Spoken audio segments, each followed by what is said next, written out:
de apoio, Português 1, gramática. Essa é a aula do primeiro ano do ensino médio.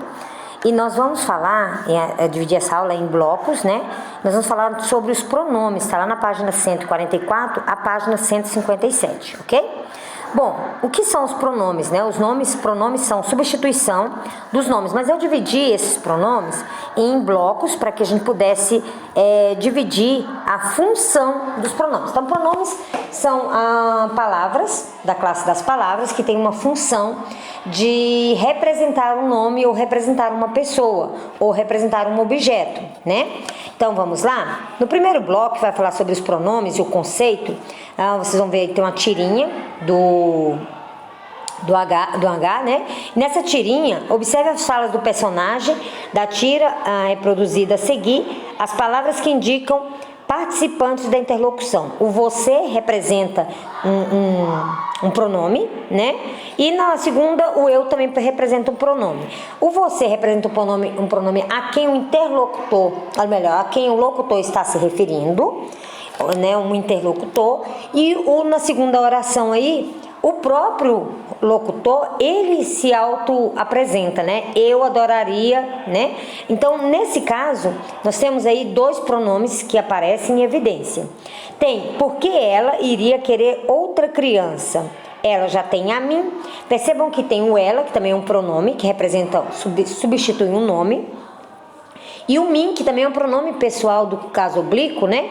Que também representa a própria pessoa. E o ela representa uma pessoa, um interlocutor, e o mim representa um locutor, né? Então, as palavras destacadas nas falas dos quadrinhos da tirinha, você, eu, mim e ela, são os pronomes. O pronome é a palavra que indica o emissor, o interlocutor, o conteúdo ou qual o emissor ou interlocutor se refere, como seres, situações e acontecimentos. O pronome também pode representar um substantivo, um adjetivo em uma oração, ok? Então, nós temos aqui a tirinha do Hangai de novo, do Harold, né, de novo. E nessa tirinha, ele vai fazer referência à palavra o que é isso. Esse isso aí também é um pronome, né, um pronome demonstrativo. Quando nós estamos em volta desses pronomes, a função em que o pronome ele está dentro da oração, a ação que ele está exercendo dentro da oração, tem uma classificação, né? Então, são alguns pronomes que podem atuar como deíticos, podem estabelecer relações, ou podem estabelecer relações anafóricas ou catafóricas. O que é o deico? Né? Então, não é deico, é deítico. Sempre pronuncia essa palavra errada. Então, os pronomes deíticos são aqueles pronomes que eles têm uma função de trabalhar, né, o interlocutor e o locutor dentro da oração. Né? Então, olha só, ele é um elemento linguístico que indica que uma das seguintes marcas da enunciação. Ou o locutor se apresenta, eu, mim, me, né? Ou o interlocutor é apresentado, você, ele ou ela.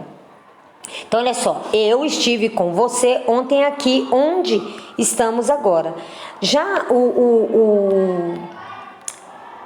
a função do pronome, né, anafórico, né, ou seja, a anáfora, é o processo pelo qual uma palavra remete a outra palavra que já foi usada anteriormente, como a tia Simone lançou prova de português, mas ela liberou consulta no livro. Então, esse ela é fazendo referência à tia Simone.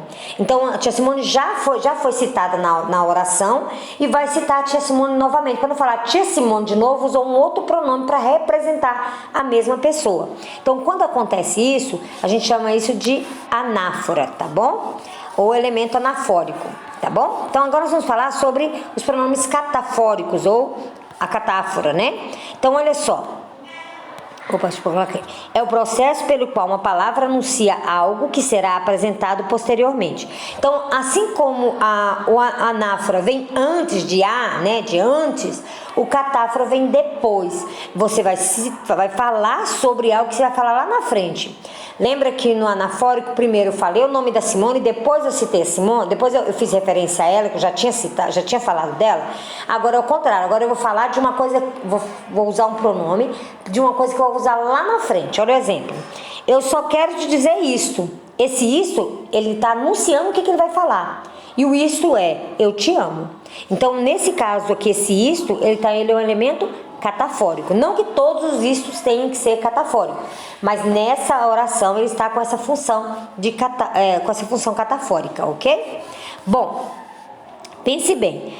Tanto por atuarem como deíticos, quanto pela possibilidade de estabelecerem relações anafóricas e catafóricas, os pronomes são elementos centrais para que haja uma coesão, uma compreensão melhor do texto, tá bom? Bom, nós vamos realizar agora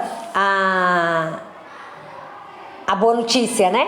Vocês não terão tarefas essa semana, eu só queria falar sobre esses pronomes, mas a semana que vem nós teremos tarefas que vai envolver tanto os pronomes quanto as atividades do próprio livro, ok? No mais, tenha uma boa semana e até a próxima aula.